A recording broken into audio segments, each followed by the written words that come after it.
Hello, this is Dave Sugarbaker, and today is the 22nd of September 2024. Happy equinox. I guess that's today. I have two readings today, one from the Old Testament, one from the New Testament, but they're both about hope. But those who hope in the Lord will renew their strength, Isaiah says. They will soar on wings like eagles. They will run and not grow weary. They will walk and not be faint. And from Romans, now hope that is seen is not hope. For who hopes for what he sees? But if we hope for what we do not see, we wait for it with patience.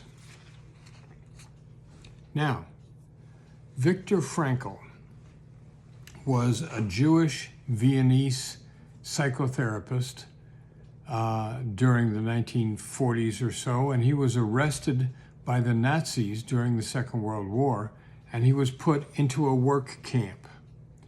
Since the Nazis believed that the Jews were vermin who were polluting the purity of the Germanic Aryan race, they had no hesitation to overwork and starve their prisoners. Frankl survived the camp, and after the war, he wrote about his experience. He said the difference between life and death in the camps wasn't starvation or the 15 or 16-hour work days. Frankl said that those who died were those who lost hope. I looked up a definition of hope to be sure I wasn't missing anything. Hope, according to Webster, is an optimistic state of mind that is based on an expectation of positive outcomes with respect to events and circumstances in one's life or in the world at large. For Frankl, to live hopefully was key. It was literally life-sustaining. It made the difference between, on the one hand, persisting through a bad situation and coming out the other side, or, on the other hand, drowning in the surrounding negativity. I've been reading a book this past week entitled The Age of Grievance by a New York Times essayist named Frank Bruni. And I don't know if I'm going to be able to finish it. It's really depressing.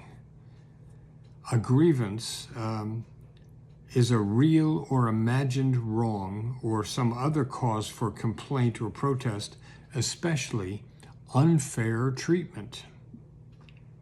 In our present age of grievance, Bruni says that there's a pervasive impulse and ability to see malice and conspiracy behind every bush, burning or otherwise.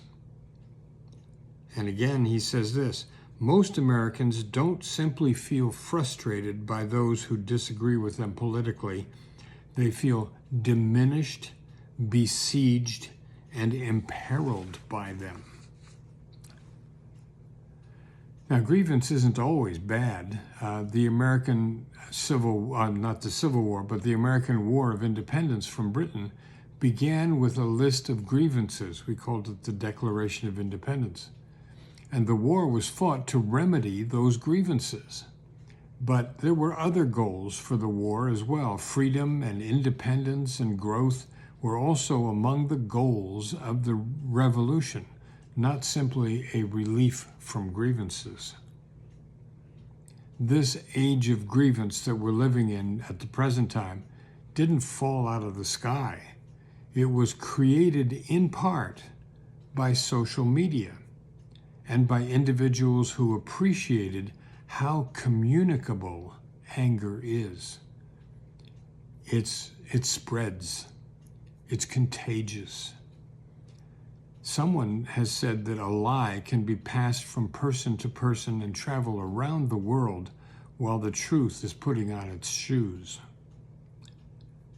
Grievance isn't necessarily a lie, but grievance may nourish and coddle a small negative until it puffs up like yeast rising in dough.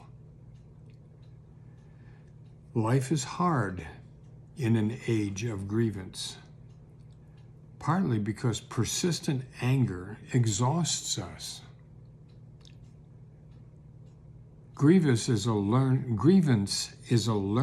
behavior, and we have to practice repeatedly in order to perfect our grievance and our outrage. But it's a tough way to live.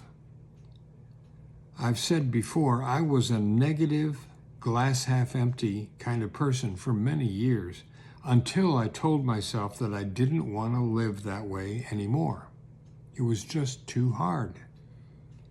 And I resonate with Max Ehrmann's Desiderata, that poem that he wrote, as it says, "Go placidly amid the noise and the haste, and remember what peace there may be in silence.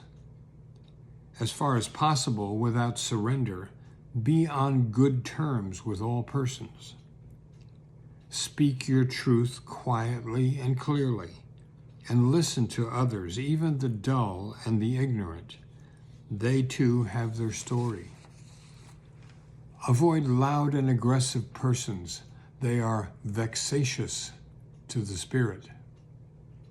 And skipping to the end of the poem, "Whether or not it is clear to you, no doubt the universe is unfolding as it should. Whatever your labors and aspirations in the noisy confusion of life, keep peace with your soul. With all its sham, drudgery, and broken dreams, it is still a beautiful world." So we get a choice. We can't have both hope and grievance simultaneously. It's one or the other. We can choose to practice grievance on the one hand. If we practice it well enough, we may get really good at it.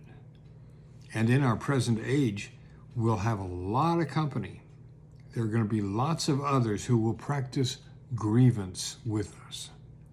Or on the other hand, we can practice looking through the sham, drudgery, and broken dreams to see our beautiful world. When we see the burning bush, we can look for God. Or we could look, on the other hand, as the poet says, to sit around and pluck blackberries. So we can choose grievance, or we can choose to practice hope. So, how could we nurture hope? Well, I have 3 strategies to suggest. First, look for beauty in this world. And it's there, but sometimes we get tunnel vision and we can't see it. I imagine grievance and anger coming with dark colors. And so to nurture hope, look for what's bright and clear. Nature has a stubborn optimism. It has a drive for life. So look to nature when you look for beauty. Look for the clear-eyed wisdom of the young. Enjoy the devotion of your pets. A second strategy after looking for beauty, look for connectedness.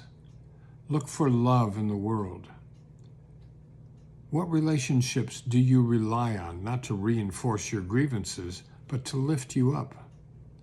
Which friend is the one who will love you even when you're a grumpy mess? Connect with those who are important to you, with the grandchildren or treasured friends. Love makes a difference. So look for beauty, look for connectedness or love. Third strategy, do something. Now, this isn't about curing global warming or ending the war in Gaza. Do something manageable, something that you've been putting off. Often, hopelessness breeds immobility, and immobility breeds hopelessness. So do something. Initiate change. Fix something. Taking some action can increase your hopefulness. So look for beauty, look for connectedness and love, and act. We have the option to choose grievance or hope. What we practice is what we get. Remember what Viktor Frankl discovered. Giving in to bitterness and grievance smothers life. And on the other hand, hope sustains and supports life. Now, thank you for your time. I appreciate it. If you find value here, I'd appreciate it if you pass it along. And take care of yourself. See you soon.